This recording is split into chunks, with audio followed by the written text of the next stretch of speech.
चलिए पता करते हैं कि 2025 के बाद भारत में जो पेट्रोल मिल रहा है वो पहले जैसा नहीं है। क्या वजह है इसका?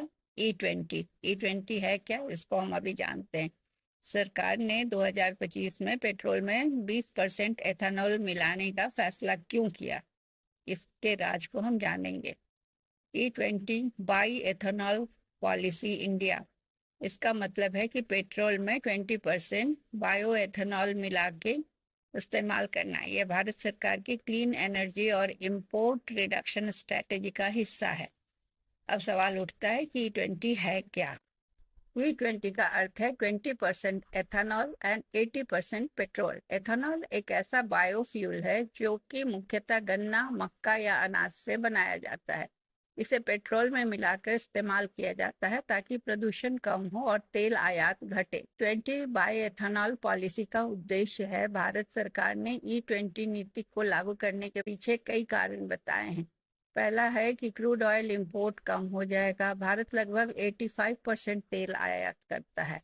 इथेनॉल ब्लेंडिंग कर देने से, मिला देने से इंपोर्ट बिल कम होता है। पर्यावरण का संरक्षण होता है क्योंकि एथेनॉल से कार्बन एमिशंस कम होते हैं। किसानों की आय बढ़ती है, गन्ना और मक्का की खेती बढ़ती है। इससे किसानों को नया बाजार मिलता है क्योंकि गन्ना और मक्का से ही एथेनॉल बनता है।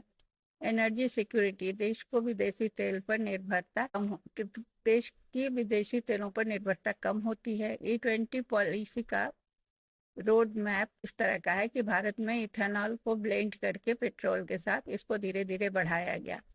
इथेनॉल ब्लेंडिंग शुरू हुआ 2002 में, 5% से ब्लेंडिंग शुरू हुआ। 2019 में 10% हो गया ई 10। 2023 में ई 20 रोल आउट शुरू हुआ। 2025-26 में पूरे देश में ई 20 का लक्ष्य है। ये योजना road map for ethanol blending in India 2020-25 के तहत बनाई गई। इसका गाड़ियों पर प्रभाव क्या हुआ? 2023 के बाद बनी गाड़ियां ई 20 के लिए कॉम्पेटिबल हैं। पुरानी गाड़ियों में 2 से 6% तक माइलेज कम हो सकता है इस पेट्रोल को ई 20 को यूज करने से, क्योंकि एथेनॉल की एनर्जी डेंसिटी पेट्रोल से कम होती है।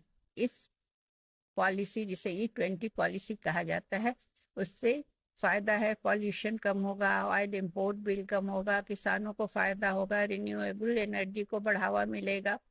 बट इसकी कुछ चुनौतियां भी हैं कि पुराने व्हीकल्स का माइलेज कम हो जाएगा।